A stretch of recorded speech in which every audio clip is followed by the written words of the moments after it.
తెలుగుదేశం నాయకులు రాజేష్ మహాసేన్ గారు మనతో ఉన్నారు.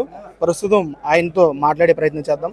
రాజేష్ మహాసేన్ గారు, ఇప్పుడు మీరు తెలుగుదేశం నాయకులా లేకపోతే దళిత నాయకులా? తెలుగుదేశం దళిత నాయకుడు అండి.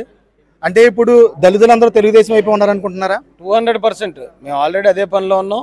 ఆల్రెడీ జగన్మోహన్ రెడ్డి ఎప్పుడైతే 27 పథకాలు రద్దు చేశాడో, దళితుల మీద జాడులు జరిగినా, శిరోమండనాలు జరిగినా నిమ్మక నీరెత్తనట్టుండి ఆ పనులు చేసిన వాళ్ళకి ఎప్పుడైతే అతను ప్రమోషన్లు ఇచ్చాడో ఆ రోజే అతని పతనం దళితుల్లో మొదలైంది. అది ఎలాగా ఏ స్థాయిలో ఉందనేది మేము రాష్ట్ర వ్యాప్తంగా మీటింగుల ద్వారా తెలియజేస్తాం. కానీ వైఎస్ఆర్సీపీ చెప్తుంది ఏంటంటే దళితులందరూ మా వెంట ఉన్నారు, మేము దళితులకి పేదవాళ్ళకి చేస్తున్నాం అంటున్నారు. ఒక ఆటో డ్రైవరు దళితుడిలో ఉంటారు, అలాగే అమ్మఒడి దళితులకు వస్తుంది. అన్ని పథకాలు అందరికీ వస్తున్నాయి, దళితులకి ప్రత్యేకంగా కూడా వస్తున్నాయి. సో మీరు దళితుల వ్యతిరేకాన్ని ఏ విధంగా చెప్పగలుగుతారు? దళితులకు ప్రత్యేకంగా వస్తాయన్నారు, అది మీరు మాట వెనక్కి తీసుకోండి. దళితులకు ప్రత్యేకంగా ఏమి రావు. దళితులు అతను వెనకాల ఉన్నాడు అని చెప్తున్నాడు అంటున్నారు కదా, వాళ్ళ అమ్మాలు చెల్లాడు అతను వెనకాల లేరు.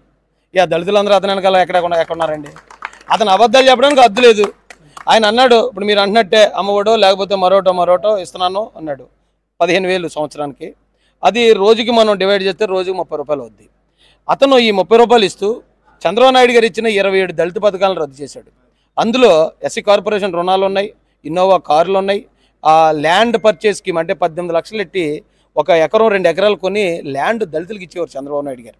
ఈ పథకాలను మొత్తం రద్దు చేసి విదేశీ విద్యను రద్దు చేసి ఈ రోజున ఆయన దళితులకు ఏదో మేలు చేస్తున్నాను అనుకోవటం అది అతను అపోహ అండి. ఒక్క నిమిషం ఉంటారా?